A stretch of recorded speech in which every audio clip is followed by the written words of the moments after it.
Saya masih bersama pendiri lembaga survei SMRC, Profesor Saiful Mujani, yang juga penulis buku berjudul Kuasa Rakyat, yang menganalisa tentang perilaku memilih dalam pemilihan legislatif dan presiden Indonesia pasca Orde Baru. Prof. Saiful Mujani, tadi kita bicara soal sebaiknya Jakarta pilkadanya nanti diisi dengan nama Pak Anies, nama Pak Ahok, nama Pak Ridwan Kamil. Itu seru dan asyik buat pemilih Jakarta. Tapi pertanyaannya adalah Pak Ahok itu hanya didukung oleh PD Perjuangan. PDIP nggak bisa sendirian. Mengapa? Jadi bagaimana bisa mewujudkan tiga nama itu kalau satu partai tidak bisa mendukung atau mengusung nama Basuki Cahayapurnama sendirian? Oke. Di situ tantangan untuk partai politik, Mbak Rosy, saya melihatnya ya. Kan tidak salah kita melakukan revisi terhadap koalisi dengan kualitas yang lebih baik. Kualitas yang lebih baik artinya mengedepankan kepentingan rakyat, dalam hal ini adalah memberikan opsi atau pilihan-pilihan yang lebih baik, lebih beragam. Dan itu kan menguntungkan rakyat dengan banyak pilihan seperti itu. Jadi kalau Ahok masuk ke sana tapi syaratnya tidak terpenuhi karena partainya hanya PDI Perjuangan, dilakukan revisi. Ada diskusi antara Pak Surya Paloh dengan Ibu Mega, diskusi Caimin dengan Ibu Mega, dan seterusnya kayak begitu. Karena apa? Karena untuk mencalonkan Anies itu cukup 2 partai. Oke? Tidak perlu harus 3. Misalnya yang masuk di sana adalah Nasdem dengan PKS. Itu cukup.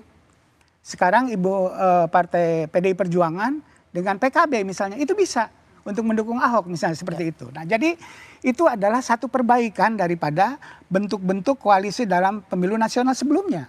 Karena ini kan menciptakan satu keragaman seperti itu satu. Dan berdasarkan pada aspirasi warga DKI, yaitu 3 tokoh ini. Tapi juga menarik untuk dicatat, Mbak Rosy, gitu ya. Kita sebelumnya melihat keinginan Golkar untuk mempertahankan Ridwan Kamil di Jawa Barat. Tapi belakangan tiba-tiba hilang keinginan tersebut, gitu ya. Pertanyaannya adalah kenapa terjadi perubahan sikap Golkar dan Ridwan Kamil untuk masuk ke Jakarta dengan cara merombak format koalisi yang sudah terbentuk selama ini. Kalau mau masuk Jakarta, masuk aja seperti yang saya sarankan tadi. Kan bagus. Yeah. Jangan cawe-cawe dan ganggu partai lain. Saya melihat di situ ada pressure terhadap partai-partai di luar pendukung Prabowo ini agar masuk ke dalam koalisi tersebut. Sehingga diusahakan supaya Ridwan Kamil menang, Anies harus dibunuh. Itu yang saya lihat. Kenapa harus begitu? Kira-kira begitu. Boleh saja, tentu saja ya, dalam politik yang Machiavellian seperti itu. Tapi akan sangat baik kalau mendengarkan aspirasi masyarakat tersebut. Di mana masyarakat sudah punya pilihan. Setidaknya sementara ini, dia mengagumi Anies masih unggul gitu ya. Mengagumi Ahok kuat masih gitu. Dengerinlah rakyat itu gitu. Ketiga juga Ridwan Kamil sebagai pendatang baru di Jakarta. Dan apalagi mereka punya resources mungkin yang lebih besar. Karena jumlah partainya juga lebih besar kalau digabungkan kira-kira Mbak Rosy. Percaya dirilah untuk bersaing di Jakarta. Jangan merusak partai-partai yang lain yang sedang membangun sebuah koalisi untuk memberikan harapan kepada rakyat Indonesia dan rakyat DKI Jakarta sebagai satu etalase politik nasional. Kalau di Jakarta bagus, mungkin akan baik gitu ya untuk daerah-daerah lain juga, Mbak Rosy. Jadi kita menyambut Ridwan Kamil untuk ikut dalam kontestasi Pilkada Jakarta, tapi jangan dong menutup kesempatan untuk seorang Anies Baswedan dan juga calon yang lain. Persis. Anda seorang pollster, selalu dimintai pandangan tentang elektabilitas seorang tokoh dan bagaimana kemudian partai mengusungnya. Tadi Anda sudah mengatakan soal Ridwan Kamil, berawal dari wali kota Bandung menjadi gubernur Jawa Barat, dan memang ia tertinggi elektabilitasnya di Jawa Barat. Tetapi ia dimasukkan atau dia kemudian dipindahkan ke Jakarta yang kemudian membuat elektabilitasnya kalau di Jakarta ya lebih rendah dibandingkan wajar karena dia memang tokoh di Jawa Barat. Tetapi memang semacam dipindahkan ke Jakarta oleh Partai Golkar.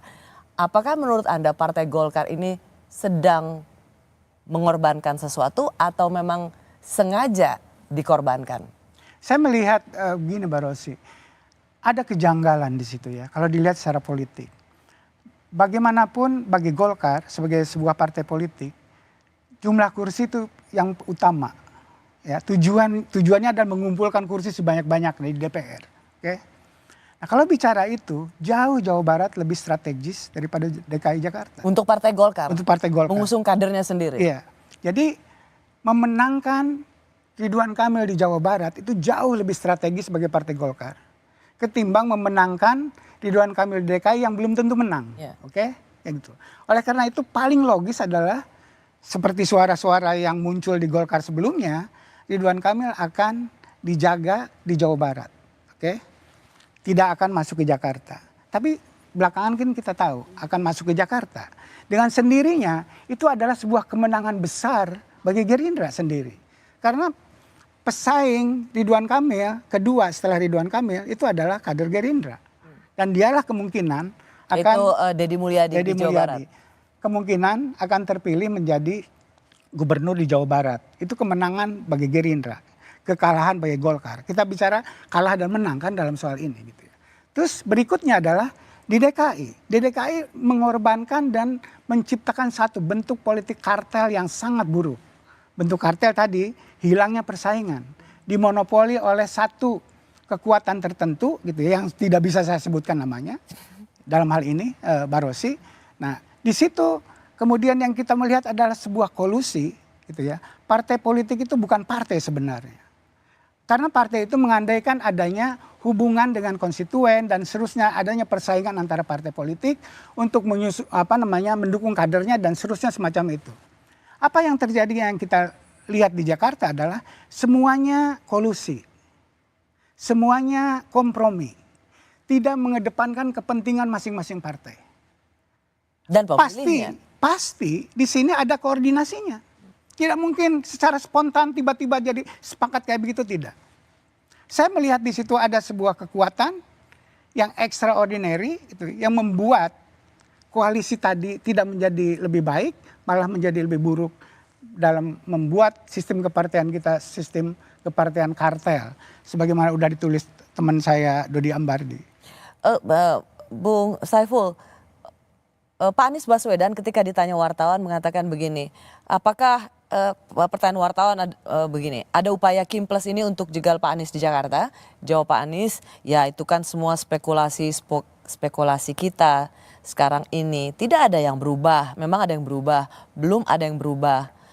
Tentu kalau kita bicara tentang komentar-komentar, tapi keputusan partai kan masih sama semua. Dan saya percaya partai-partai ini, yang mana itu kita tahu ada PKB, Nasdem dan PKS, akan mengikuti apa yang menjadi aspirasi pemiliknya. Apakah percaya diri seorang Anies Baswedan ini menurut Anda ada dasarnya ketika hampir semua orkestrasi pernyataan publik partai-partai politik seperti sudah mengindikasikan bye-bye Anies Baswedan? Saya melihat itu bukan percaya diri Anies, tapi saya memahaminya itu sebagai sebuah harapan. Anies berharap demikian gitu ya. Dan harus begitu secara normatif bicara supaya komunikasi dengan partai-partai tetap terjaga dengan baik. Tapi kita tahu di balik itu sesungguhnya bahwa Anies sedang disingkirkan gitu ya oleh partai-partai ini. Bahkan kita lihat tadi di pidatonya awal Ketua PKS ya, yang paling eksplisit mendukungnya, tiba-tiba kemudian menyambut keinginan dari koalisi sebelah gitu ya. Kenapa Nasdem saja yang diajak? Ajak PKS juga. Kenapa PKB aja yang diajak bicara? Kenapa PKS tidak? Itu kan terlalu harfiah gitu ya, untuk menunjukkan kelemahannya sebagai partai politik. Disayangkan sebetulnya PKS seperti itu. Tapi memang PKS dalam kondisi yang sangat sulit menurut saya. Tanpa PKB dan tanpa Nasdem dia tidak bisa apa-apa. Dalam situasi seperti itu. Ada alternatifnya dengan PDI Perjuangan mungkin. Tapi itu mungkin secara historis tidak mudah kerjasama seperti itu. Kita lihat juga contoh yang lain mungkin. Ini tadi di DKI, kita agak geser sedikit Mbak sebagai contoh. Kasus di Sumatera Utara gitu ya. Sekarang tinggal satu partai di Sumatera Utara yang tidak masuk ke dalam koalisi besar. Yaitu yang namanya PDI Perjuangan. Karena semuanya sudah ke Bobi Nasution. Udah ke Bobi semuanya, termasuk PKS. Terakhir PKS yang bergabung ke Bobi Nasution. Itu dimungkinkan seperti itu karena PDI Perjuangan kebetulan bisa mencalonkan sendiri. Gitu. Tidak apa, masih ada persaingan di situ. Walaupun mungkin dilihat dari sisi partai tidak terlalu berimbang. Ingin saya katakan bahwa PKS bisa begitu, maksud saya, gitu ya. Juga Nasdem dan juga PKB. Gitu ya. Jadi pada umumnya partai kita perilakunya seperti itu. Apalagi dalam situasi yang tidak mudah, ada pressure, ada tekanan, ada kriminalisasi politik dan seterusnya semacam itu. Dan saya tidak bisa menyebutkan namanya, gitu ya. Tapi kalau ngobrol di belakang kita bisa ngobrol, kira-kira gitu, Mbak Rosy. Tapi kan ada kriminalisasi politik bahwa untuk mencapai tujuan-tujuan politik menggunakan kasus-kasus hukum.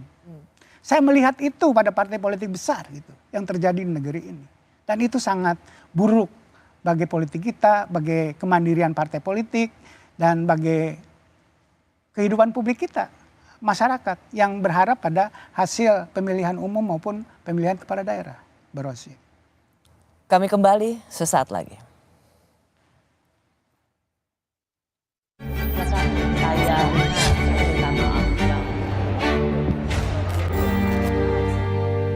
Hari ini, informasi bertebaran.